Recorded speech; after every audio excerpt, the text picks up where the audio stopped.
আসসালামু আলাইকুম। ইসলামী প্রযোজনা প্রতিষ্ঠান বেতার বেতান ধারণ করেছে আলহাজ হজরত মাওলানা কারি মোহাম্মদ হাবিবুল্লাহ বেলালী সাহেবের কণ্ঠে রাসূলুল্লাহ সাল্লাল্লাহু আলাইহি সাল্লামের উপর আবু জাহেলের অত্যাচার শিরোনামে এই অ্যালবামটি, যার প্রযোজনা ও পরিবেশনায় বেতার বেতান audio and CD centre, Mawna Chowrasta, Sreepur, Gazipur.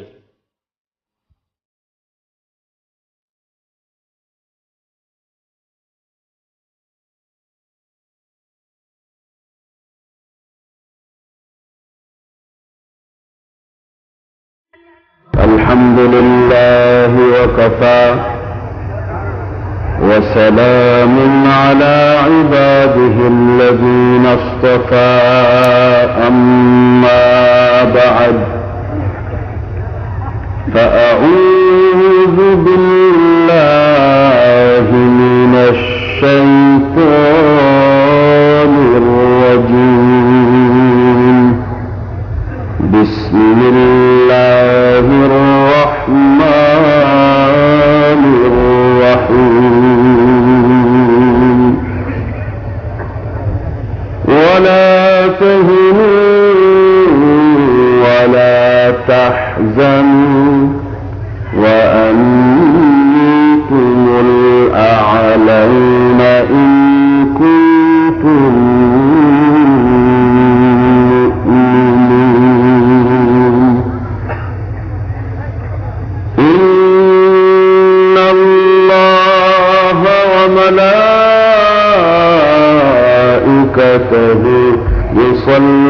يصلون على النبي يا أيها الذين آمنوا صلوا عليه وسلموا تسليما اللهم صل على سيدنا مولانا محمد وعلى آل سيدنا مولانا। এই এলাকায় দুরূদ শরীফ পড়া কি হারাম? অল্প কয়েকজন লোক বললেন যে না, পিছনে বা দাঁড়ানো যারা তাদের কাছে কি দুরূদ শরীফ পড়া হারাম? এত ক্ষেত্রে ভাবে করছেন দুরূদ, মনে হয় এখনো জননিরাপত্তার আইন আছে, দুরূদ জোরে পড়লে 10-12 বছরের জেল হয়ে যাবে। তাহলে এত আসতে কেন?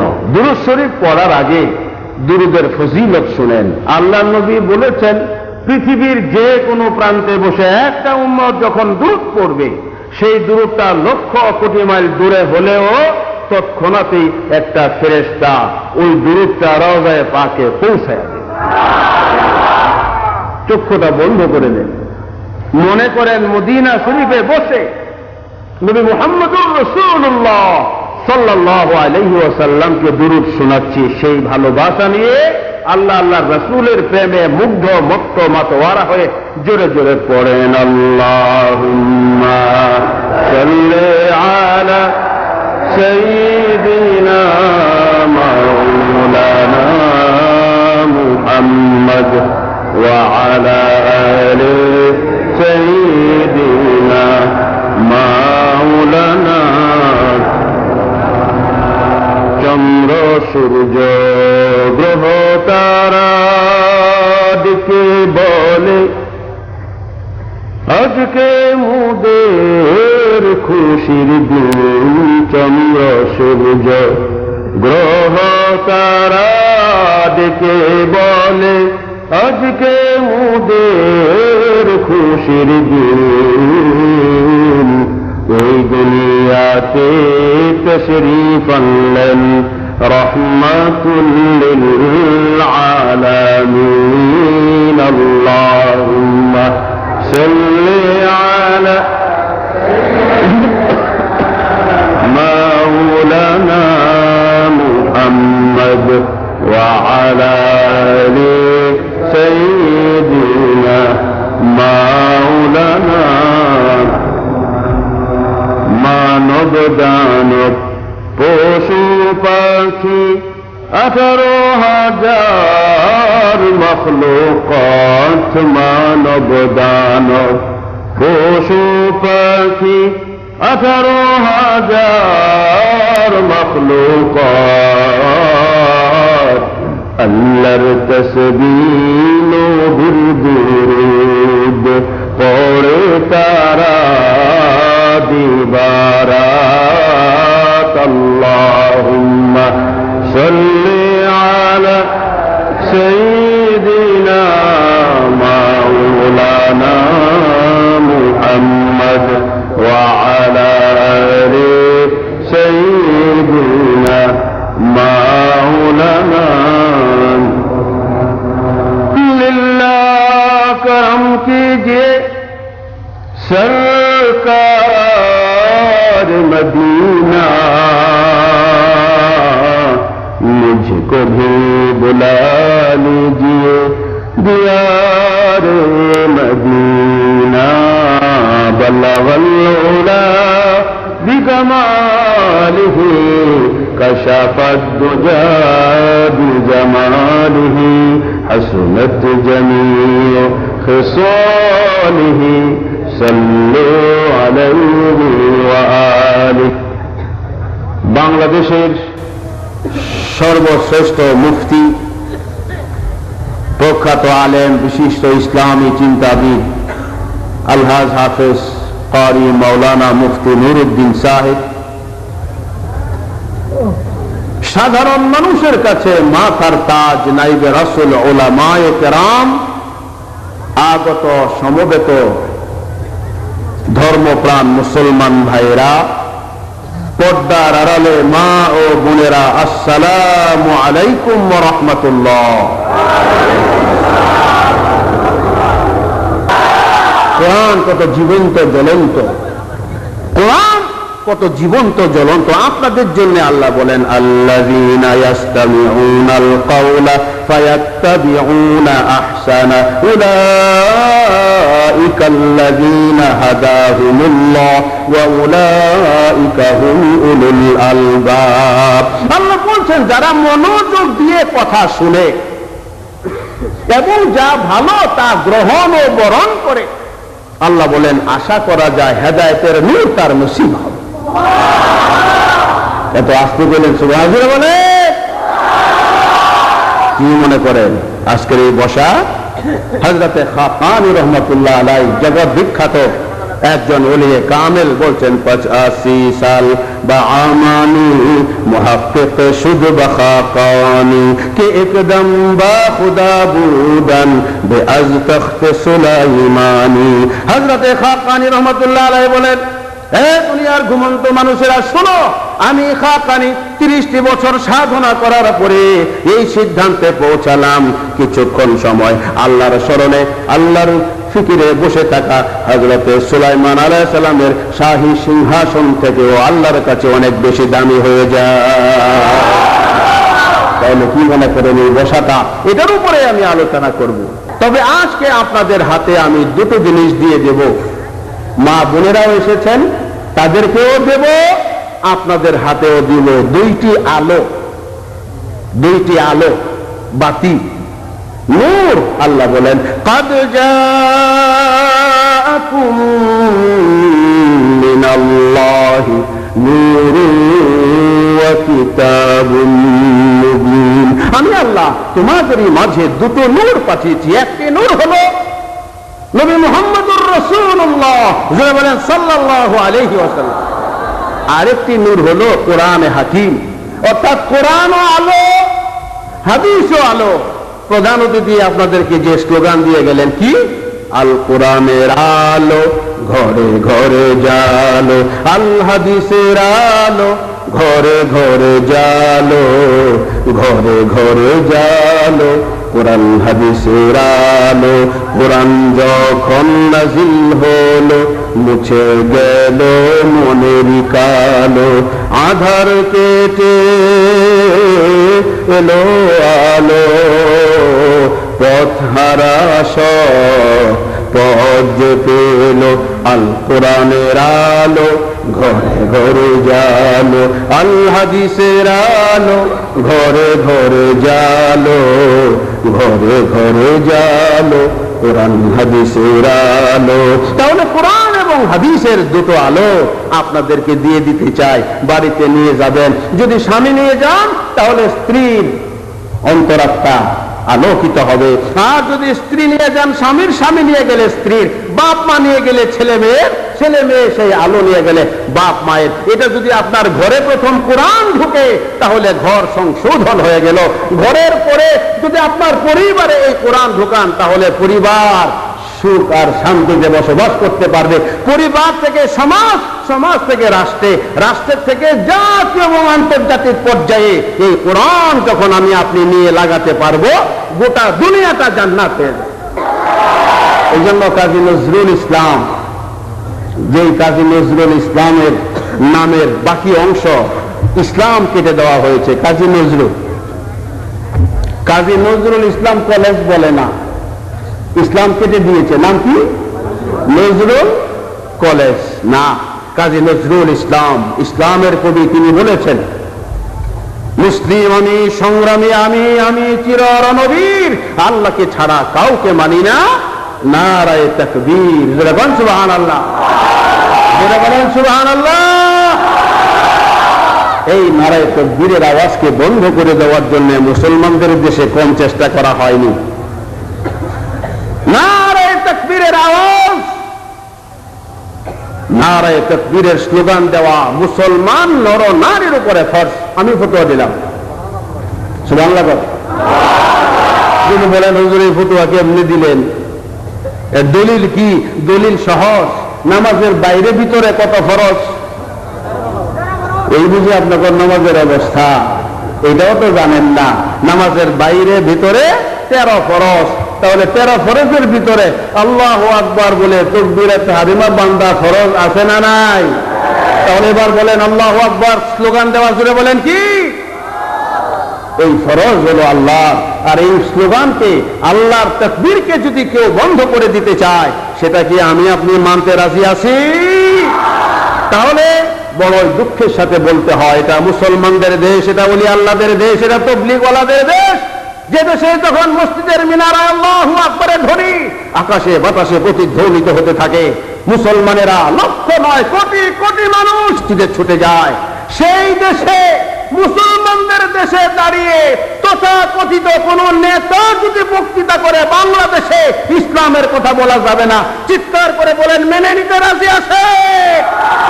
তাহলে আজকের এই সম্মেলন থেকে দীপ্ত কণ্ঠে ঘোষণা করে দেন, এটা মুসলমানদের দেশ, এটা ওলি আল্লাহদের দেশ, এটা তাবলীগওয়ালাদের দেশ। এদেশে যে যা কিছু করো, ইসলাম ছাড়া এই জমিনে কিছুই চলবে না, আমরা চলতে দেব না ইনশাআল্লাহ। রাজি আছে? অতএব খামোশ হয়ে বসেন আর জিকির লা ইলাহা ইল্লাল্লাহ, জোরে লা ইলাহা ইল্লাল্লাহ।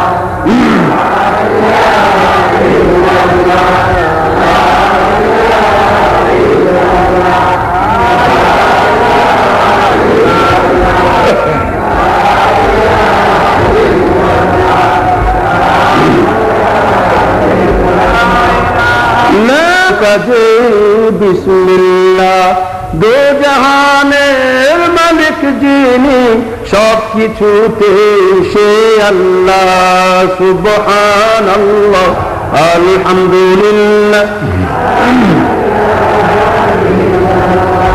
লা ইলাহা ইল্লাল্লাহ, লা ইলাহা ইল্লাল্লাহ, সুবহানাল্লাহ।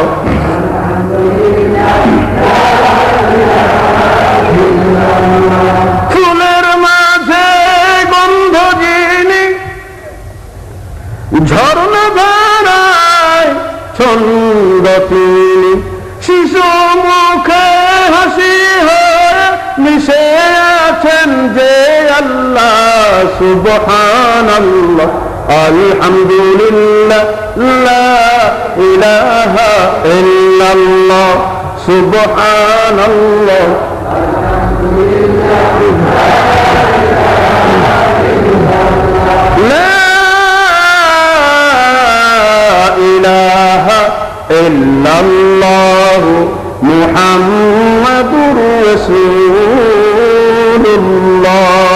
সাল্লাল্লাহু আলাইহি ওয়াসাল্লাম। তাহলে সালাম দিয়ে আমি কথা শুরু করেছিলাম, সালাম দিয়ে, মনে আছে তো? সালাম কায়েম করো, কোরআন এবং হাদিসে আছে। নামাজ কায়েম করো, যেই রকম তাগিদ এসেছে তদ্রুপ সালাম কায়েম করো, সালাম কায়েম করো, হাদিসেও আছে। নবীদের দলপতি, বিশ্ব সভার সভাপতি নবী মুকাররম হুজুর আকরাম, জোরে জোরে বলেন সাল্লাল্লাহু আলাইহি ওয়াসাল্লাম, বাইরের থেকে ঘরে এসে নিজের বিবিকে আগে সালাম দিয়ে দিতেন। ওইটা মনে করে আপনিও যদি আপনার বিবিকে আগে সালাম দিয়ে দেন, নবীর একটা সুন্নাত জিন্দা করেছেন, বিনিময়ে রব্বুল আলামিন 100 গলা কাটা শহীদের সওয়াব আপনার আমলনামায় লিখে দিবেন। দেখেন ইসলাম কত সুন্দর জিনিস। আর বিবিকে সালাম দিলে কত বড় লাভ। স্বামী স্ত্রীর ভিতরে আমল করে দেখেন না, জান্নাত কত তাড়াতাড়ি। আমি কিন্তু বলেছিলাম জান্নাত দিব, মনে আছে তো? ভুলে গেলে ফকির সাহেব মনে করাই দিবে যে জান্নাত দেন আগে। আল্লাহ দেন জান্নাত, আল্লাহ দিবেনও জান্নাত। তবে আর একটা ফজিলতের ওয়াজ করে দেই, সালাম অনেকে ইচ্ছা করে দেয় না, পেতে চায়, কিন্তু সালাম দেওয়ার ভিতরে লাভ বেশি। যে আগে সালাম দেয় তার ফজিলত কত শুনেন, এগুলো মনে রাখবেন। হযরতে আলী এবং হযরতে আবু বকর রাদিয়াল্লাহু তাআলা আনহুমা নবীর দুইজন বিশিষ্ট সাহাবী, চিনেন তো? কেমনে চিনেন? শুনেছেন। এই সামনের কয়েকজন শুনেছেন, চিনেন, পিছনেরা চিনেন না? তাহলে আওয়াজ দিবেন তো। আওয়াজ না দিলে কেমনে বুঝবো আমি যে আপনারা আমার কথা বুঝেন? আমি কুমিল্লা টাউন হলে ওয়াজ করতে যাই, হযরত উমরে ফারুক রাদিয়াল্লাহু তাআলা আনহুর এক ঘটনায় বলতে যেয়ে বলেছিলাম, আপনারা উমরে ফারুককে চিনেন? এক যুবক দ্বারা বলে, আমি ভালো চিনি। আমি অন্যদেরকে লজ্জা দেওয়ার জন্য, যে যুবকটা চিনে তোমরা চিনো না, এইটা লজ্জা দেওয়ার জন্য একটু দীর্ঘায়িত করলাম, যে দেখিয়ে সাথে তো আলাপ করে কেমনে চিনে। আমি বললাম, বাবা কেমনে চিনো? উমরে ফারুক আমার 7-8 দোতলায় ভাড়া থাকে, এই জন্য চিনি। চিন্তা করেন। তখন চিন্তা করলাম, না এর দিয়ে এই কথা আর লম্বা করা যাবে না, তাহলে মানিক জানিয়েছিলাম আমারটা সহ সভা শেষ হয়ে যাবে। তা আপনারা তো চিনেন বললেন, এটা খুশি হইলাম। এই যে চিনি বললেন, এটা খুশি হয়েছি। আল্লাহ চিনা তৌফিক দান করুক, জোরে বলেন আমিন। নবীর বিশিষ্ট দুইজন সাহাবী, একজন জামাতা হযরতে আলী রাদিয়াল্লাহু তাআলা আনহু, আরেকজন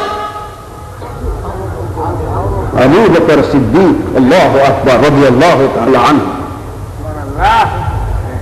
সকালবেলা ফজরের নামাজ পড়তে সবাই তো ওড়াইয়া যান, কারণ বিশ্ব ইমাম নবী মুহাম্মদুর রাসূলুল্লাহ সাল্লাল্লাহু আলাইহি ওয়াসাল্লাম ইমামতি করছেন।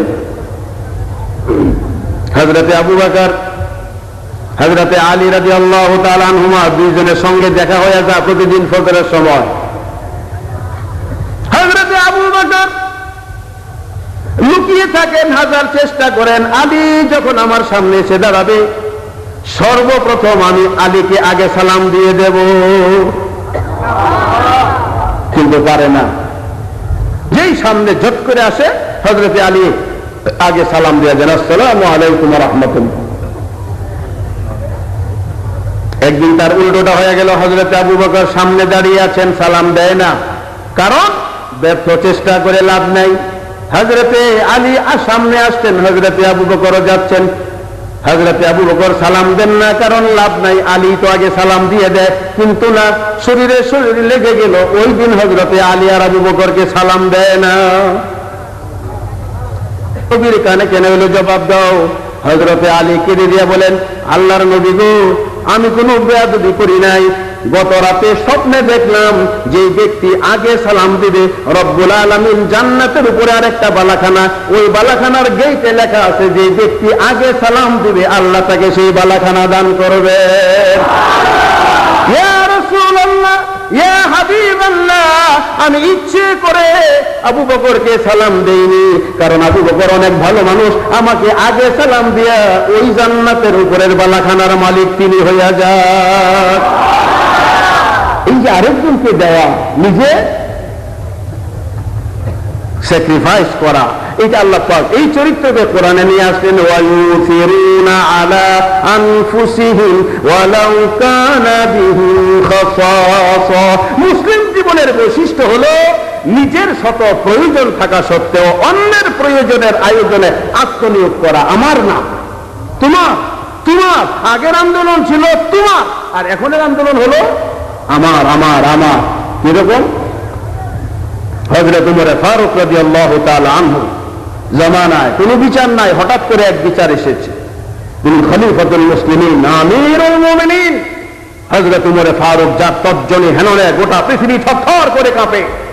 নীলনদ পানি শুকিয়ে গেল, খবর এলো, তিনি চিঠি লেখলেন, হে নীলনদ, আমি উমরে ফারুক চিঠি দিলাম, তোমাকে আল্লাহ পাক মানুষের উপকারার্থে সৃষ্টি করেছে, কেন তুমি শুকিয়ে গেলে? আমার চিঠি তোমার পেটে পড়ার সাথে সাথে পানি দিয়ে নীলনদকে ভরপুর করে দিও। ইতি উমরে ফারুক। পুত্র রাহাব নীলনদ থেকে ফেরত এসে কাঁদতে কাঁদতে হযরতে উমরে ফারুক রাদিয়াল্লাহু তাআলা আনহুর দরবারে দাঁড়াইয়া জবাব দিতে লাগলেন, ওগো আমিরুল মুমিনিন, আপনার দেওয়া চিঠি নীলনদে পড়তে দেরি হয়েছে, পানিতে ভরপুর করে দিতে নীলনদ দেরি করে নাই। কেমন মনে করেন? এত বড় সেই উমরে ফারুকের খেলাফতের সময় বিচার এলো, রাগ হয়ে গেলেন। যেখানে হায়াতুন নবী, বিশ্ব মানবতার মহানবী, শোষিত নির্যাতিত নিপীড়িত মানবতার মহানবী নবী মুকাররম হুজুর আকরাম, হুজুর আমি তো জমিন কিনেছি, এই গুপ্ত ধন তো কিনে নেয়, ফেরত নিতে গেছি, হ্যাঁ ফেরত নেয় না। হযরত উমর ফারুক কাঁদতে শুরু করলেন, তরবারি ফেলাই দিলেন। যে সুবহানাল্লাহ, আরেক ঘটনা। সুবহানাল্লাহ বলেন, সুবহানাল্লাহ বলে। সুবহানাল্লাহ করবেন না, 5 টাকা পাইলে পিছনে ভালো করে জুতার নিচে ফেলায়, তো আপনি একটু যান, আমার পেটে কামড় দিস। সত্য না মিথ্যা? এগুলো শুনেন আর ইমানকে তাজা করেন। আল্লাহর নবী বলেছেন, আসহাবিকান নুজুম বিআইয়িহিম ইক্তাদাইতুম ইহতাদাইতুম, আমার সাহাবীরা হলো আকাশের উজ্জ্বল নক্ষত্রের মতো, যে যার অনুকরণ করবে হেদায়েত পেয়ে যাবে। বলে, এবার তোমার কি ব্যাপার বলো? বলে, হুজুর আপনি একজন ন্যায় পরায়ণ খলিফা বাদশাহ, আপনার কাছে ন্যায় বিচারের আবেদন করছি। বলে, বলো বলো কি বিচার? বলে, আপনার কি জানা আছে বা আপনি কিটা মানেন?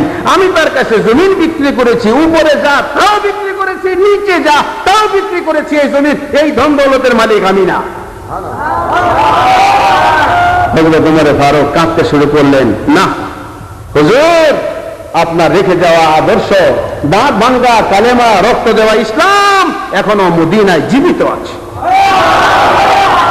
বলে, এই বিচারের রায় তো আমি দিতে পারবো না, তবে তোমাদের ছেলে মেয়ে বিয়ের উপযুক্ত আছে, কতজন আছে? বলে, এই অর্ধেক টাকা দিয়ে ছেলে মেয়ের বিয়ে শাদীর ব্যবস্থা করো, আর অর্ধেক টাকা এই ছেলে মেয়েকে দান করো, তারা যা খুশি তাই করুক। যেরকম আরো জোরে।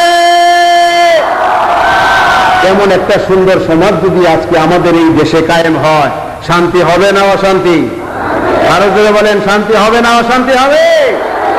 আল্লাহ যেন শান্তির একটি দেশ আমাদেরকে গড়বার তৌফিক দান করেন। জোরে বলেন আমিন। আরো জোরে বলেন আমিন।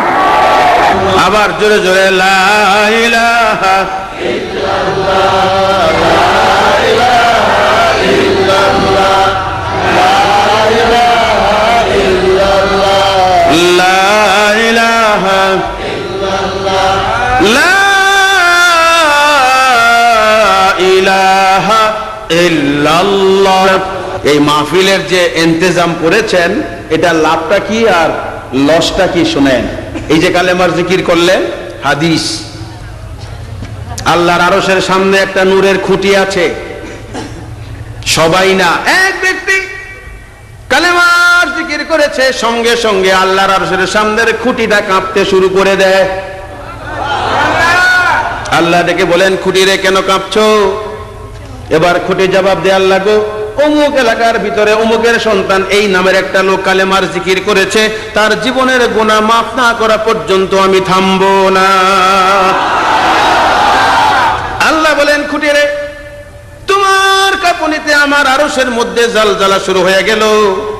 কাঁপুনি বন্ধ করো, কালেমার জিকির করে নেওয়ালার সারা জীবনের সমস্ত পেছনের সগীরা গুনাহগুলো আমি আল্লাহ মাফ করে দিলাম। তারপরেও খুঁটি থামে না, খুঁটি আবার কাঁপছে। আল্লাহ বলেন, আবার কেন কাঁপছো? এবার খুঁটি ডাক দেয়া বলে, আল্লাহ কালেমা পড়নেওয়ালার গুনাহ মাফ করেছো, কিন্তু কালেমার জিকির করনেওয়ালার মা বাবার গুনাহ তো মাফ করো নাই। আল্লাহ বলেন, খুঁটি রে, তোমার কাঁপুনিতে আমার আরশের মধ্যে জালজালা শুরু হয়ে গেছে। খুঁটি রে, তুমি থামো, কালেমার জিকির করনেওয়ালা এবং তার মা বাবার সারা জীবনের পেছনের সমস্ত সগীরা গুনাহগুলো আমি আল্লাহ মাফ করে দিলাম। তারপরেও খুঁটি থামে না, আবার কাঁপে। আল্লাহ বলেন, আবার কেন কাঁপছো? কালেমা পড়নেওয়ালার গুনাহ মাফ করলাম, তার মা বাবার গুনাহ মাফ করলাম, আবার কেন কাঁপছো?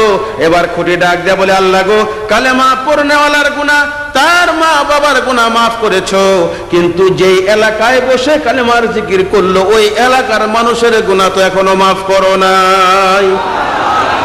তার মানে কি?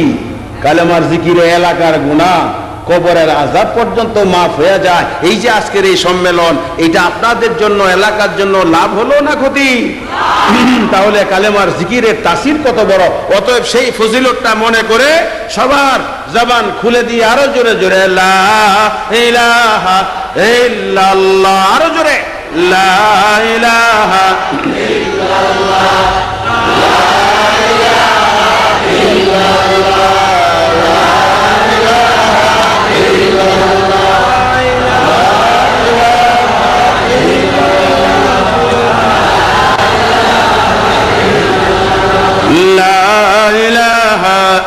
illallah, la ilaha illallah, la ilaha illallah, Muhammadur Rasulullah sallallahu alayhi wa sallam। সবাই পড়েন সাল্লাল্লাহু।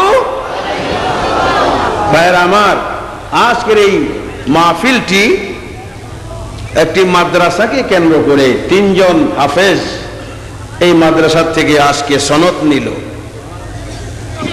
মাদ্রাসা কার ঘর? আল্লাহর ঘর না, মাদ্রাসা হলো নবীর ঘর। চিৎকার করে বলেন, মাদ্রাসা কার ঘর? জোরে বলেন, তাই না? কিন্তু না, याद कर जिस दिन मलकुल मौत रूह खींचने आवेंगे, याद कर जिस दिन मलकुल मौत रूह खींचने आवेंगे, ना दिया जाएगा तुझे लब हिलाने के लिए। মনে করেন, মौत ভূমিকার শেষের দিকে মৌতকে চিনায়া দেই, জীবনে আওয়াজ শুনতে হবে না। কার মৌত? আমার না, আপনারও না, চার তরিকার ইমাম বড় বড় পীর সাহেবদেরও না, অগণিত নবী রাসূলদেরও না, যাকে সৃষ্টি না করলে আল্লাহ আসমান জমিন সৃষ্টি করতেন না, সেই মহামানব আমার আপনার দয়াল নবী, বিশ্ব নবী মুহাম্মাদুর রাসূলুল্লাহ সাল্লাল্লাহু আলাইহি ওয়াসাল্লামের মওতটা বলে আমি ওয়াজ শুরু করতে চাই। অনেক সময় বলি এটা আমি, কারণ হলো মওতকে যত বেশি চিনবো, হযরতে খাদিজা রাদিয়াল্লাহু তাআলা আনহার কথা, মওতের কথা আপনারা শুনেছেন, ওই কথাকে আমি আরো একটু বাড়িয়ে মওতটাকে ভালো করে চেনাতে চাই। খুব খেয়াল করে কথা শুনেন। এখন মওত চিনবো, মওত সবার জন্য মওত। قل إن الموت الذي تفرون منه فإنه ملاقيكم। তাফিরুনের তাফসীর মুফাসসিরিনে কেরাম করেছেন, মওত থেকে মানুষ জেল ফেরারি আসামির মতো পালাতে থাকে, কিন্তু জোরে বলেন, মওত থেকে কেউ পালিয়ে শেষ রক্ষা পাবে? আমার আপনার মওত না, আল্লাহর নবী হায়াতুন নবী স্থান পরিবর্তন করবেন। আল্লাহ ডাক দিলেন, আজরাইল যাও আমার বন্ধুর কাছে যাই, আমার সালাম জানাও। সাগ্রহে সানন্দে স্বইচ্ছায় যদি আমার বন্ধু আসতে চায় আমার বন্ধুকে নিয়ে আসো, আর আমার বন্ধু আসতে যদি চায় না আমার বন্ধুকে ডিস্টার্ব করো না। জোরে কোন সুবহানাল্লাহ। কোন নবী রাসূলদের ব্যাপারে আল্লাহ এটা বলেননি, শুধু যিনি নবীদের নবী তার শানে আল্লাহ এটা বলেছেন।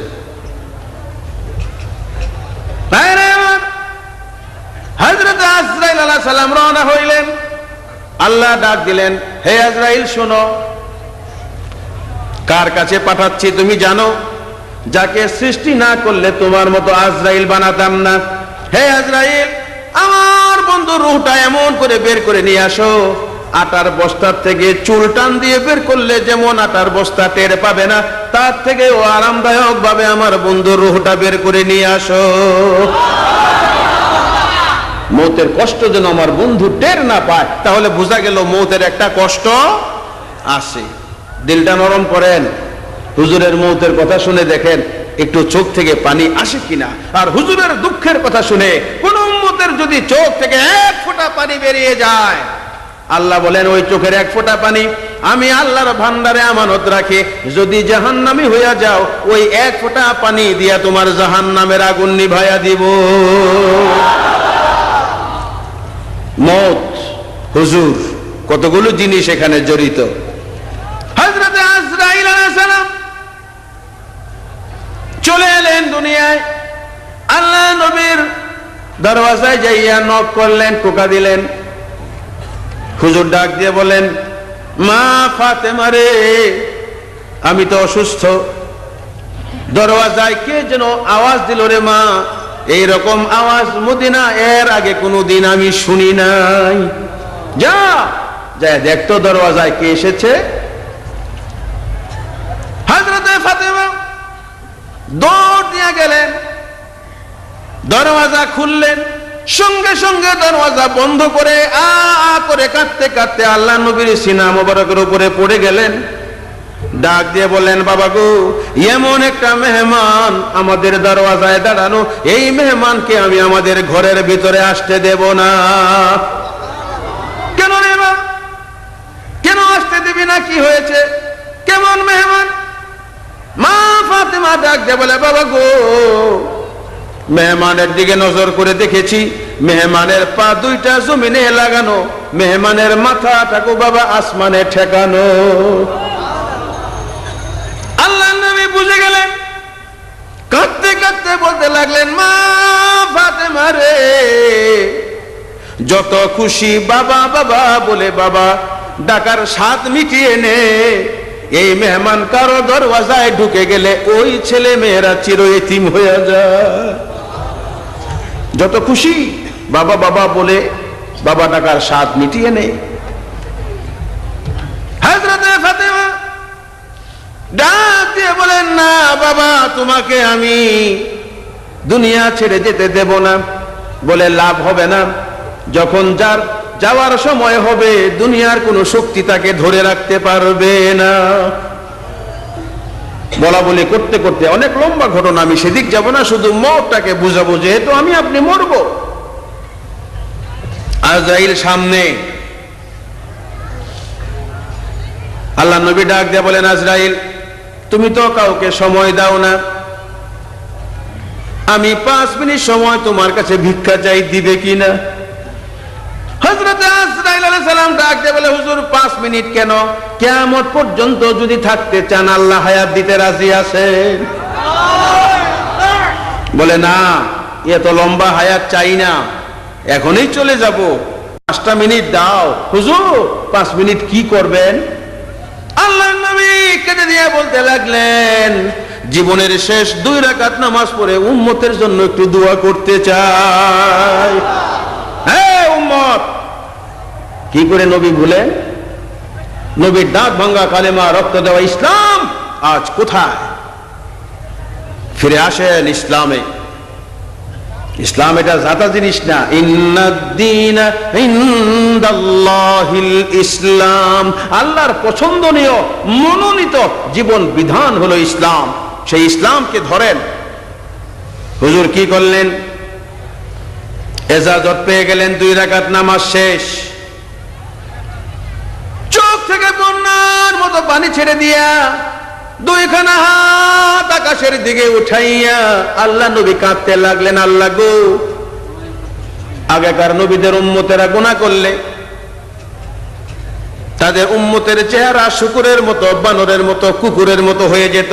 আল্লাহ গো, আমার উম্মত না বুঝে গুনাহ করলে আমার উম্মতের চেহারার ভিতরে পরিবর্তন কইরো না।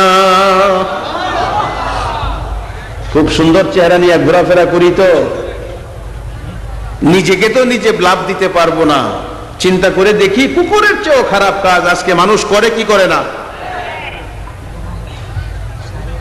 আল্লাহ নবী আরেকটা দোয়া, আয় আল্লাহ, আগেকার নবীদের উম্মতেরা গুনাহ করলে আসমান ভেঙে যেত, জমিন উল্টায়া যাইতো, আসমান ভেঙে দিও না, জমিন উল্টায়া দিও না। অনেক দোয়া। আল্লাহ ডাক দিয়ে বলেন, বন্ধু, চোখ থেকে পানি মুছে ফেলেন, আপনার কিছু কিছু দোয়া আজকের এই দিনে আমি আল্লাহ মঞ্জুর করে নিলাম। সব না, কিছু কিছু। এবার হুজুর শুয়া গেলেন, এই আসল ঘটনায় চলে এলো, মত বুঝেন আগে। হুজুর শুয়া গেলেন, আজরাইল তোমার কাজ শুরু করো।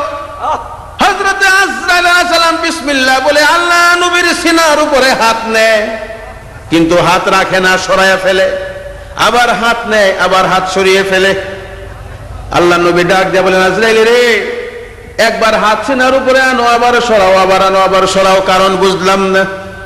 হযরত আজরাইল আলাইহিস সালামকে দিয়ে বলে, হুজুর গো, যদি মৌতের যাররা পরিমাণ কষ্ট পান, রব্বুল আলামিন আমি আজরাইলকে ক্ষমা করবে না।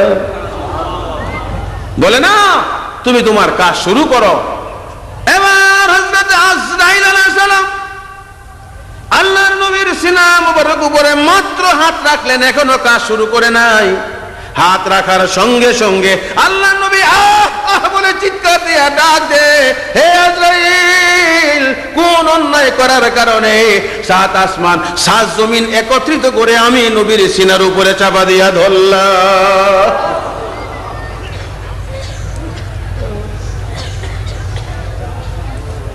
হযরত আজরাইল সালাম হাত তুলে ফেলেন, হুজুর কি বলেন, আমি তো কাজ শুরু করি নাই, মাত্র হাত রেখেছি।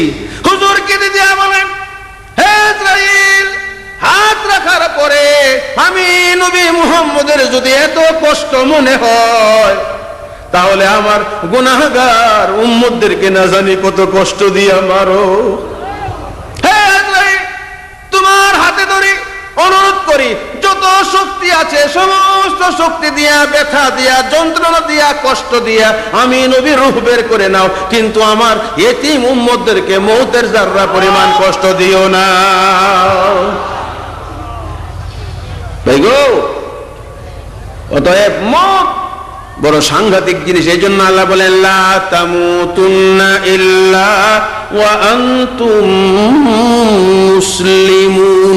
মুসলমান না হওয়া পর্যন্ত কবরে এসো না। এখন মুসলমান হতে হলে আমার আপনার কি করণীয়, কি পালনীয়, কি বর্জনীয়, কি গ্রহণীয়, আর কি বা অনুকরণীয়, অনুসরণীয়, সেটা হলো আজকের বিচার্য বিষয়। মুসলমান বানাতে চাই আজকে আমি, খাঁটি মুসলমান। জোরে বলেন, কি মুসলমান? খাঁটি মুসলমান। খাঁটি মুসলমান যদি হতে চাই, তাহলে হতে পারে প্রয়োজন বোধে খাঁটি মুসলমান হওয়ার জন্য বুকের একটু তাজা রক্ত কোন সময় দিতে হতে পারে। রাজি আছেন? কারা কারা রাজি দেখি তো হাতগুলো।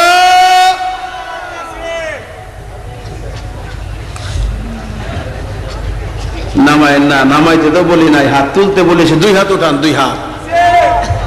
এবার হাতের আঙ্গুল গুলো ছড়ায় দেন। আল্লাহ গো, তোমার কাছে এই হাতগুলো নজরানা হিসাবে পেশ করলাম। আল্লাহ, যে হাতগুলো ইসলামের জন্য প্রয়োজন বোধে রক্ত দিতেছে, আল্লাহ এই হাতগুলোকে শেরে খোদা হযরতে আলীর মতো মুজাহিদের হাত বানায় দাও। আল্লাহ গো, যারা হাত তুলে ধরলেন, এই হাতগুলো দিয়ে তোমার ঘর কাবা শরীফের গিলাফ ধরার তৌফিক সবাইকে দান করো আল্লাহ। নামান হাত তুললাম না, আল্লাহর সাথে শর্ট এবং খুব শর্ট আর একটা সাইট, দুইটা বিজনেস করলাম। কিভাবে? সূরা ইয়াসিন খুলেন, আল্লাহ বলেন আল ইয়াউমা নাখতিমু আলা আফওয়াহিহিম ওয়া তুকাল্লিমুনা আইদিহিম ওয়া তাশহাদু আরজুলুহুম বিমা কানু ইয়াকসিবুন। হাসরের ময়দানে আল্লাহ জবান বন্ধ করে দিবেন, হাত কথা বলবে। তখন আজকে যারা হাত তুললাম, যদি হাত বলে আল্লাহ তোমার জন্য রক্ত দিব, হাত তুলেছিলাম, হতে পারে আজকে হাত তোলার বিনিময়ে রব্বুল আলামিন আমাকে আপনাকে বিনা হিসাব জান্নাত দিয়ে দিতে পারেন। আল্লাহ যেন জান্নাত দিয়ে দেন। জোরে বলেন আমিন। আরো জোরে বলেন আমিন। আর জান্নাত দেওয়ার ওয়াজি তো করেছিলাম যে জান্নাত দিয়ে দেব, তবে এই মাদ্রাসার ছাত্রকে দিয়া আমি আপনাদেরকে জান্নাত দিতে চাই। কেমনে? বাদশাহ হারুনুর রশিদ, মিশরের বাদশাহ, তার স্ত্রী বেগম জুবাইদা,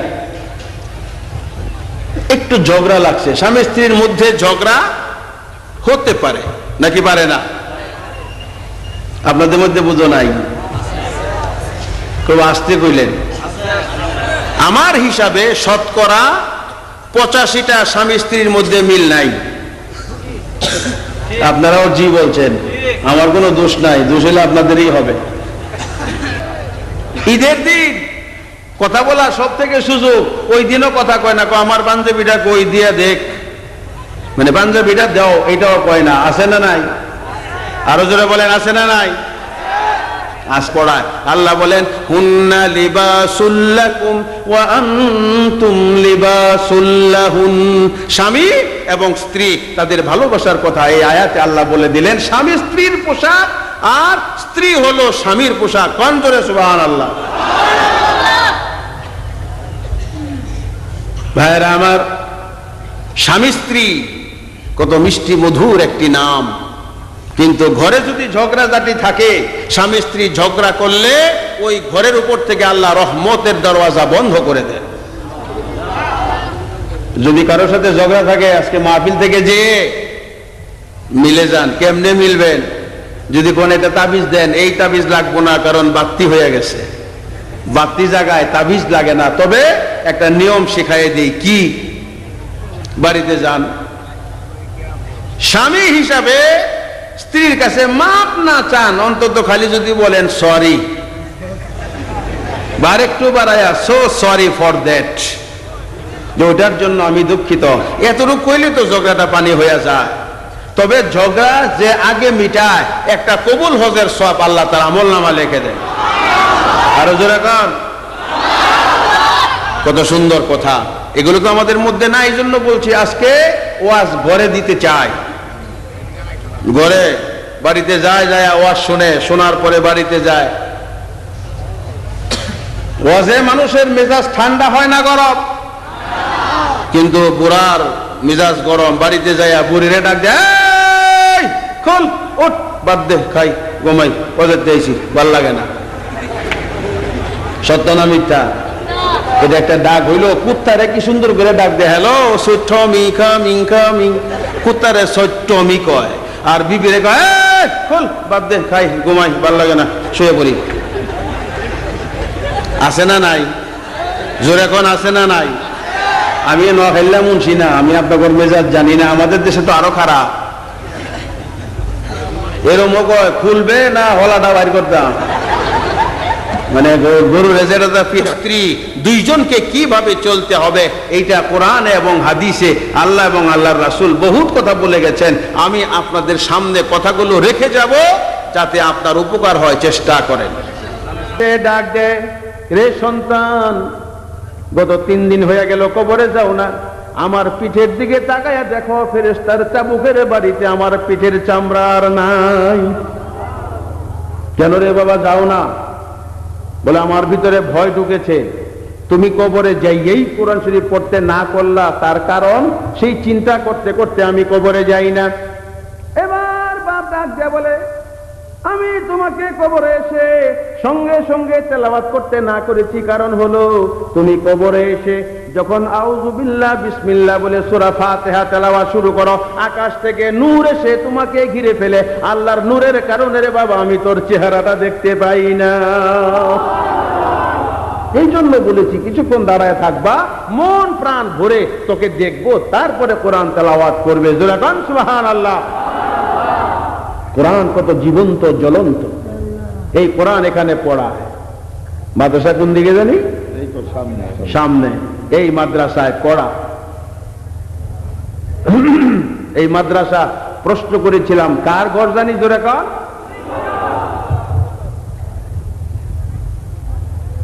ভাইরা আমার, এখানে কোরআন শরীফ পড়া, এই কোরআন, আসেন কোরআন নিয়ে কথা বলি। কোরআনের হাফেজ হইলে কত বড় ফায়দা। হাফেজ মরে গেলে হাফেজের লাশ পচে না। 4-5 জন লোক অবাক হইলেন, বাকিরা সব কি বুঝেন নাই কথা? তাহলে সুবহানাল্লাহ বলেন না কেন? সুবহানাল্লাহ বলবি বা কি করে? কোন জায়গায় সুবহানাল্লাহ, কোন জায়গায় নাউজুবিল্লাহ আমরা অনেকে জানিও তো না।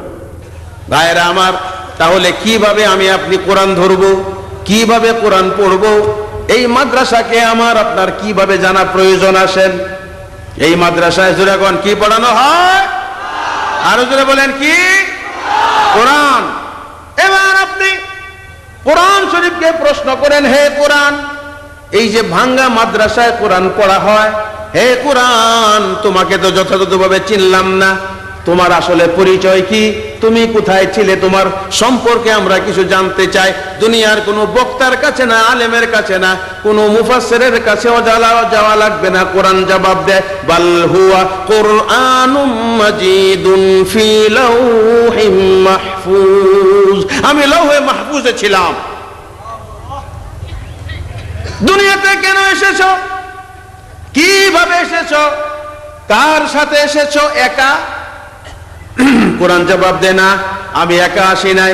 নাযালা বিহির রূহুল আমিন, আমি রূহুল আমিন জিবরাইল ফেরেশতার সাথে দুনিয়ার জমিনে এসেছি।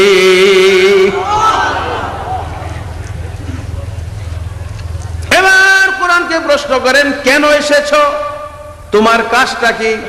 কোরআন জবাব দেয়, কিতাবুন আনজালনাহু ইলাইকা লিতুখরিজান নাসা মিনাজ-যুলুমাতি ইলান নূর। আমি কোরআন এসেছি অন্ধকারে আচ্ছন্ন মানব জাতিকে হেদায়েতের পথে আনার জন্য, আলোর পথে আনার জন্য আমি কোরআন দুনিয়াতে এসেছি। সুবহানাল্লাহ। কোরআন কি জবাব দেয়? এবার আপনি কোরআনকে প্রশ্ন করেন, হে কোরআন, বুঝলাম তুমি অন্ধকারে আচ্ছন্ন মানব জাতিকে হেদায়েতের পথে আনার জন্য এসেছো, তাহলে তোমাকে গ্রহণ করা খুব কঠিন কিনা? কোরআন জবাব দেয় না, ওয়ালাকাদ ইয়াসসারনাল কুরআনা লিযিকরি ফাহাল মিন মুদ্দাকির। আমাকে গ্রহণ করা কঠিন না, আমি সহজভাবে তোমাদের কাছে এসেছি। সুবহানাল্লাহ বলে। এবার আপনি কোরআনকে বলেন, হে কোরআন, সহজভাবে এসেছো, বুঝলাম, তাহলে তোমার ভিতরে কি কি কথা আছে? রাজনীতি আছে, অর্থনীতি আছে? কোরআন জবাব দেয়, লাকাদ আনজালনা ইলাইকুম কিতাবান ফীহি যিকরুকুম আফালা তাকিলুন। নিশ্চয় আমি এমন একটা কোরআন তোমাদের মাঝে এসেছি, তোমাদের কথাবার্তা আছে, রাজনীতি আছে, অর্থনীতি আছে, সমাজনীতি আছে, যুদ্ধ আছে, সন্ধি আছে, দেশ শাসন আছে, প্রজা পালন আছে, কৃষি আছে। এমন কোনো কথা নাই যা আমি কোরআনের ভিতরে আল্লাহ বলে দেয় নাই। এবার আপনি কোরআনকে ডাক দেন, হে কোরআন, অনেক কথাই তো বুঝলাম, জানলাম, তাহলে তুমি কোন মাসে এসেছো? কোরআন জবাব দেয়, শাহরু রমাদান আল্লাযী উনজিলা ফীহিল কুরআন। আমি রমজান মাসে এসেছি। রাতে এসেছো না দিনে? কোরআন ডাক দেয়, বলে না, দিনে আসি নাই, রাতে এসেছি। ইন্না আনজালনাহু ফী লাইলাতিল কদর। আমি কদরের রাতে এসেছি। সুবহানাল্লাহ। ভাইরা আমার, এবার আসেন, এই কোরআন কার উপরে এলো? নবী মুহাম্মদুর রাসূলুল্লাহ। এবার আসেন, কোরআন আমার আপনার উপরে আসে নাই, এই ঘরের যিনি মালিক নবী মুহাম্মদুর রাসূলুল্লাহ, জোরে বলেন সাল্লাল্লাহু আলাইহি ওয়াসাল্লামের উপরে কোরআন এসেছে। কিভাবে আসলো? দিল নরম করেন, বড় দুঃখ সামনে। নবীর উপরে কোরআন এলো, আল্লাহর নবী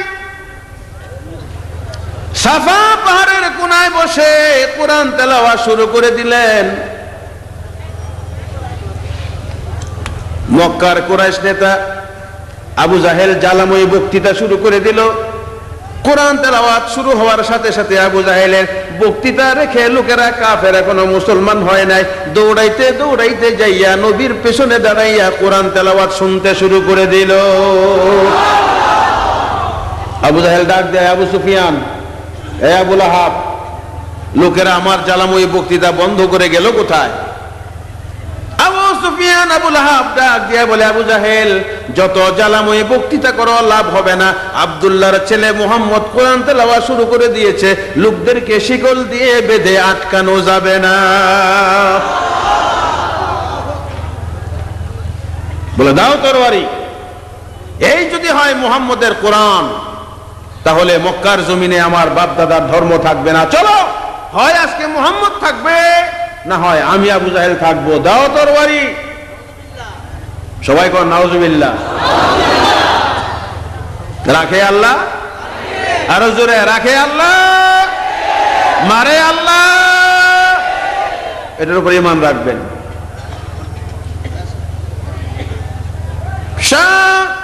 শয়তান আবু জাহেল শানিত তরবারি হাতে নিয়ে আল্লাহর নবীর কাছে যেতে শুরু করলো। কাফেররা দেখে সব পালিয়ে গেল। আবু জাহেল বড় ক্ষিপ্ত হয়ে গেছে, আমাদের কাউকে রক্ষা করবে না। সব কাফের চলে গেল। শয়তান আবু জাহেল আল্লাহর নবীর সামনে যাইয়া ধমক, এ মুহাম্মদ, বলেন সাল্লাল্লাহু আলাইহি ওয়াসাল্লাম। হুজুর কোরআন শরীফ বন্ধ করে দিলেন। কি হয়েছে আবু জাহেল? বড় চিৎকার করছো? বলে কোরআন বন্ধ করো, মক্কার নেতৃত্ব দিব, বিশ্ব সুন্দরী তরুণী তন্নি রূপসী নাদুসী হরিণী যুবতী তোমার কদমে এনে দিব, দন ভান্ডারের মালিক করে দিব, কিন্তু শর্ত হলো এই কোরআন প্রচার করতে পারবা না। আল্লাহ নবী ডাক দিয়ে বলেন, হে আবু জাহেল, ছোট্ট কয়েকটা লোভ হইতো তুমি আমাকে দেখাইলা, তার থেকেও বড়। অর্থাৎ এক হাতে আকাশ থেকে যদি সূর্য এনে দাও, আর এক হাতে আকাশ থেকে যদি চন্দ্র এনে দাও, তথাপি আল্লাহর কোরআন প্রচার করা থেকে এক পশম পরিমাণ আমি পিছপা হব না। হুজুর ইমানের ভাষায় কথা বললেন, আবু জাহেলের ভাষায় কথা বললেন। আবু জাহেল বুঝলো না, নবীকে লাইনে আনা যাবে না, ওকে খতম করে দিতে হবে। নাউজুবিল্লাহ বলেন। শয়তান আবু জাহেল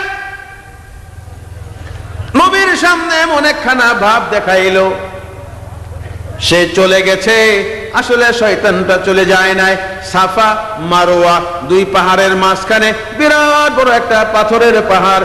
ওই পাথরের পাহাড়ে যাইয়া শয়তান আবু জাহেল বিরাট বড় একটা পাথর মাথার উপরে উঠাইয়া নবীর পেছন দিক দিয়ে আসতেছে। এই বড় পাথরের আঘাতে আল্লাহ নবীকে দুনিয়া থেকে বিদায় করে দেবে।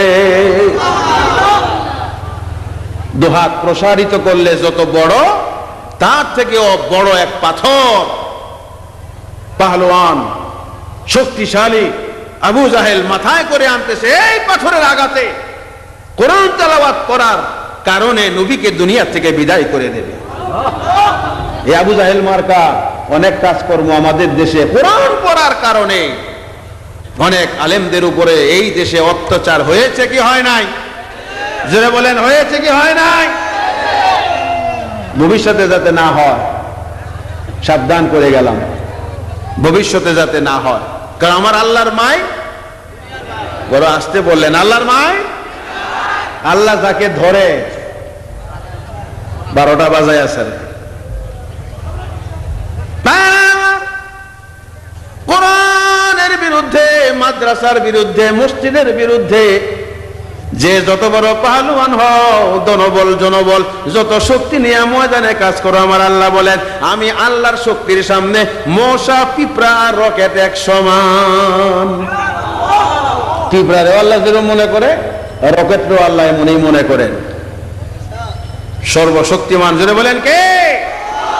ইন্নাল্লাহা আলা কুল্লি শাইইন কাদির। আবু জাহেল যায় নবীরে মারতে, আল্লাহ কয় না, তুমি মারতে পারবা না।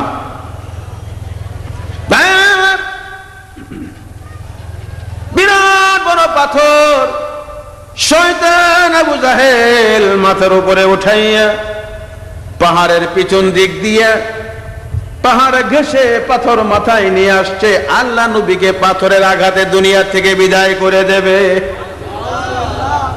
একটা ছোট্ট মার্বেল কাঙ্কর, এই রেল লাইন আপনাদের পাশে, ছোট্ট একটা পাথর কাউকে মারলে মরেও তো যেতে পারে। আর এই বিরাট বড় পাথর আবু জাহেল নিয়ে আসতেছে, হুজুরের মাথায় মারবে। হে উম্মত, দিলটা নরম করে দেন, পাথরটা হুজুর যে একটু পরে খাবে, অবস্থাটা কি মনে করেন? আল্লাহ নবী কোরআন তেলাওয়াত করছেন, বাইরের খবর রাখেন না। শয়তান আবু জাহেল নবীর পিছনে এসে দাঁড়াইয়া পাথরটা মাথার উপরে উঠে এমন জোরে আল্লাহ নবীর মাথায় মেরে দিল, একটা পাথরের আঘাতে আল্লাহ নবী আর বসে থাকতে পারলেন না। হুজুর শুয়ে পড়লেন, সম্পূর্ণ মাথাটা ফেটে গেল, রক্তের বন্যা। আল্লাহ নবী মাথার উপরে হাত দিয়ে ডাক দেয়, আবু জাহেল রে, কি সর্বনাশ করলা? এত বড় পাথর দিয়া মানুষ মানুষকে আঘাত করে না। হ্যাঁ আবু জাহেল, তাড়াতাড়ি করে আমার মাথার উপরে চাপা দিয়া ধরো। আমার মন বলছে আমি যদি মাথার উপর থেকে হাত সরিয়ে ফেলি, আমার মাথার মগজ বেরিয়ে জমিনে পড়ে যাবে। শয়তান আবু জাহেল বলে, এইটাই তো চেয়েছিলাম, তোমাকে এইভাবে আমি মারতে চেয়েছিলাম। এমন কথা শুনে আল্লাহ নবী ভাবলেন শয়তান আবু জাহেল থেকে কোন রকমের সহযোগিতা পাওয়া যাবে না। পাথরের আঘাতে এত রক্ত ঝরেছে, আল্লাহ নবীর বড় পানি পিপাসা লেগে গেল। আল্লাহ নবী কাঁদতে কাঁদতে ডাক দিয়া বলেন, মক্কার জমিনে কে আছো রে? আমি নবীর এই বিপদের সময় এক গ্লাস পানি দিয়ে আমাকে কেউ সাহায্য করো।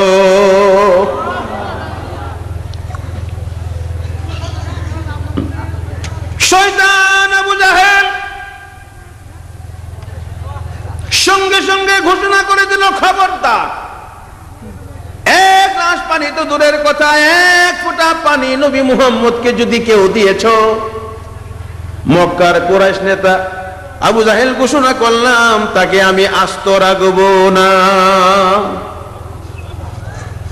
সমস্ত মানুষ থরথর করে কাঁপতে লাগলো। নবীর প্রতি মায়াও আছে, পানি নিয়ে আসতে কেউ সাহস পায় না। নবীর আপন চাচা আমির হামজা এখনো মুসলমান হন নাই, একটা শিকারে গেলেন, এত বড় শিকারী ছিলেন, হরিণী দেখে ধমক দিয়ে ডাক দিলে দাঁড়ায়া যাইতো, তীর মারা লাগতো না। অনেক দূরে একটা হরিণী দেখে ধমক দিয়ে বলল, রুক যা। হরিণী দাঁড়াইয়া আকাশের দিকে তাকাইয়া ডাক দিয়ে বলে, আল্লাহ রে, আমি হরিণীর তো জবান নাই, আমার জবান খুলে দাও, নবীর চাচা আমির হামজাকে নবীর দুঃখের কথা জানাইয়া দে। আল্লাহ, আল্লাহর কুদরতে হরিণীর জবান খুলে গেল। হরিণী একটা দৌড় দিয়া আমির হামজার সামনে যাইয়া বলতে লাগলো, পকড়নে সে মুঝে क्या कम आएगा, मदद करने को जा नबी मुहम्मद का। दुश्मन ने आज उनको इतना इज़ा दी, जिस पर रोता है खुदा का नबी। আমির হামজা, কয়টা হরিণ চাও? বিকাল বেলা হাজার হাজার হরিণী তোমার বাড়িতে চলে যাব। আর একটা সেকেন্ড দেরি করো না, তাড়াতাড়ি যায় দেখো, শয়তান আবু জাহেল বিরাট বড় পাথর দিয়া তোমার ভাতিজা মুহাম্মদের মাথাটা ফাটাইয়া দিছে। পরিষ্কার বুঝতে পারে নাই, কিন্তু মুহাম্মদ নাম পরিষ্কার বুঝলো। লাফ দিয়া ঘোড়াতে উঠলো, ঘোড়াটা এমন জোরে দৌড় দিতে লাগলো। আমির হামজা ডাক দিয়া বলে, ঘোড়ারে, এর আগে কত চাবুক মারলাম, এত দ্রুত গতিতে কোনোদিন তুমি দৌড় দাও নাই। কারণ কি, কিতাবওয়ালা লিখেছে ওই সময় ঘোড়াটা হয়তো বা বলতেছিল আমির হামজা, তুমি জানো না তোমার ভাতিজা মুহাম্মদ শুধু তোমাদের জন্যই নবী না, আমাদের মতো ঘোড়া কাটার জন্য আল্লাহ তাকে নবী বানায়া পাঠাইছে।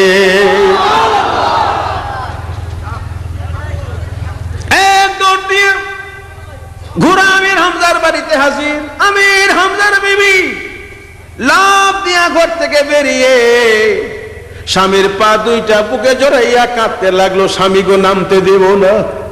কেন রে বিবি নামতে দিবি না? বলে ওই সাফা পাহাড়ের কোনায় নিচে তাকাইয়া দেখো কি দেখা যায়। আমির হামজা মাথা উঁচু করে বলতে লাগলেন, খাসি জব করে দিলে খাসি যে এরকম রক্ত মাখা অবস্থায় লাফাইতে থাকে, ওই রকম কি যেন রক্ত মাখা অবস্থায় লাফাল দিচ্ছে। আমির হামজার বিবি কেঁদে দিয়ে বলতে লাগলেন, স্বামী গো, ও স্বামী, দুনিয়ার জবে করে দেওয়া খাসি ওইটা না, কাছে যাইয়া দেখো ওইটা তোমার ভাতিজা মুহাম্মাদুর রাসূলুল্লাহ সাল্লাল্লাহু আলাইহি ওয়াসাল্লাম।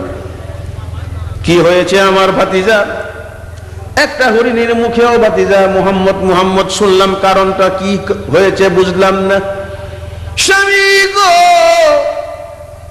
তাড়াতাড়ি যাও, তোমার ভাতিজার মাথার কাছে যাইয়া দেখো বিরাট বড় একটা পাথর দিয়া শয়তান আবু জাহেল তোমার ভাতিজার মাথায় আঘাত করেছে।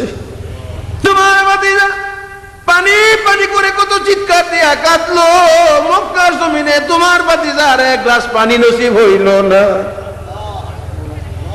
স্বামী গো, আজ যদি মুহাম্মদের বাবা আব্দুল্লাহ থাকতো, আজ যদি মুহাম্মদের মা আমেনা থাকতো, মুহাম্মদকে পানি পানি করে এইভাবে চিৎকার করতে হতো না। মুহাম্মদের মতো যদি আমাদের কোনো সন্তান থাকতো গো, আবু জাহেল এইভাবে পাথর মারতে পারতো না। বিবিরে লজ্জা দিও না, দাও তরবারি, আবু জাহেলের দেহ থেকে কল্লাটা আলাদা করে দিয়ে আসি। স্বামী গো, আবু জাহেলের দেহ থেকে কল্লা আলাদা করে দেওয়ার আগে এক গ্লাস পানি নিয়ে তোমার ভাতিজা মুহাম্মদের কলিজাটা ঠান্ডা করো। এক হাতে পানি আর এক হাতে তরবারি নিয়া সাফা পাহাড়ের কোনায় যাইয়া চাচা আমির হামজা ডাক দেয়, বাবা মুহাম্মদ রে, ওরে বাবা মুহাম্মদ। চাচার আওয়াজ পাইয়া আল্লাহ নবী কেঁদে দিয়ে বলতে লাগলেন, চাচা গো, মক্কার জমিনে বুঝি আমার কোনো আত্মীয় স্বজন নাই? চাচা গো, তাড়াতাড়ি তোমার মাথার পাগড়ির কাপড় খুলে আমার মাথাটা আগে বেঁধে দাও, আমি তো আর ধরে রাখতে পারি না। চাচা গো, এমন ভাবে আমার মাথায় পাথর মেরেছে, আমি মাথার উপর থেকে হাত সরাইলে মাথার উপরের ভাগ খুলে যাবে, আমার মাথার মগজগুলো জমিনে পড়ে যাবে।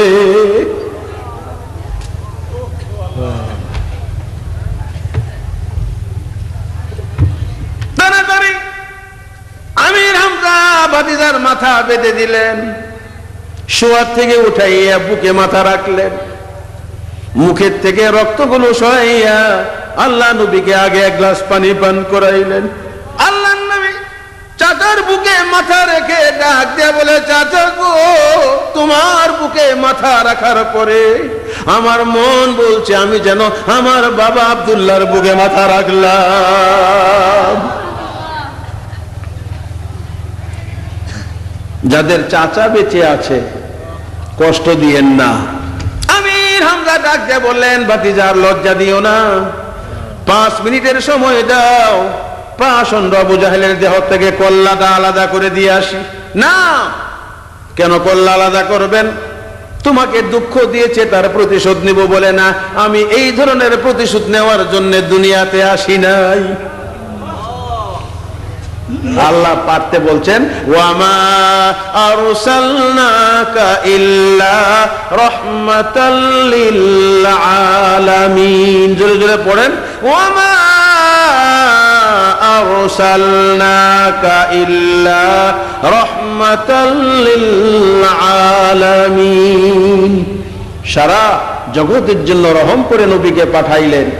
এবার আল্লাহর নবী ডাক দিয়া বলেন, চাচা গো, সত্যি কি আমাকে তুমি খুশি করতে চাও? বলে, হ্যাঁ, আমি তোমাকে খুশি করতে চাই। তাহলে চাচা, দেরি করে লাভ নাই, আমার কানে একবার শোনায়া দাও, লা ইলাহা ইল্লাল্লাহু মুহাম্মাদুর রাসূলুল্লাহ। জোরে বলেন সাল্লাল্লাহু আলাইহি ওয়াসাল্লাম। চাচা আমির হামজা বলতে লাগলেন, ভাতিজা, আজকে তুমি যা বলবে আমি তাই করব। সঙ্গে সঙ্গে কালেমা পড়লেন, মুসলমান হয়ে গেলেন। এবার আল্লাহ নবী ডাক দিয়ে বলেন, চাচা গো, অনেকক্ষণ মাথার উপরে ধরে রাখতে রাখতে আমার হাতটা ফিক্সড হয়ে গেছে, নিচে নামাতে পারি না। একটা ঝাটকা দিয়ে আমার হাত নিচে নামায় দাও। এই মুহূর্তে আমি আমার আল্লাহর কাছে কিছু মুনাজাত করতে চাই।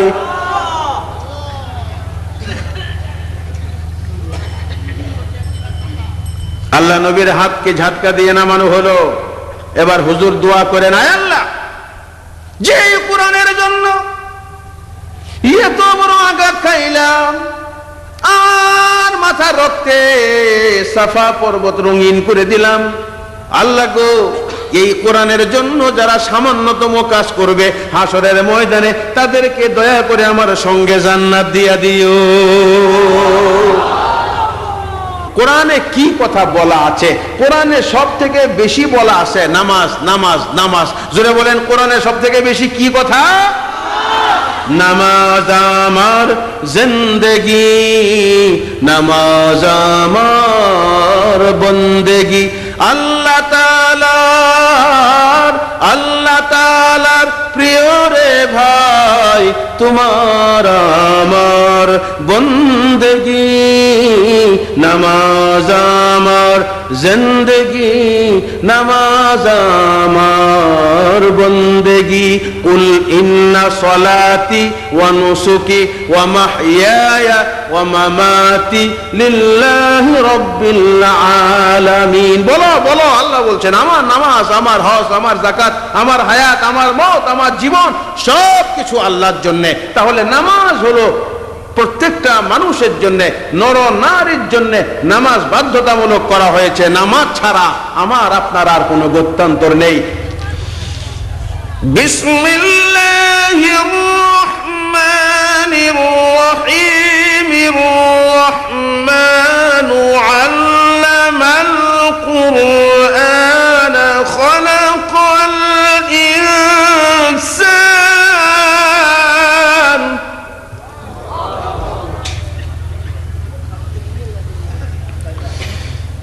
الرحمن علم القرآن خلق الإنسان علمه البيان.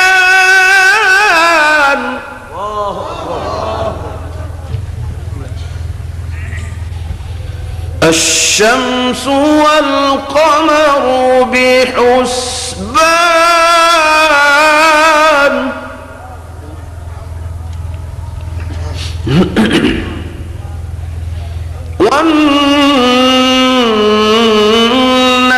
والنجم والشجر يسجدان. والسماء رفعها ووضع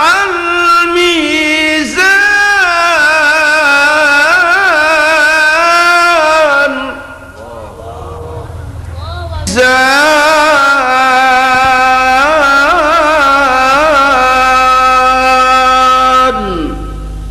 صدق الله العظيم.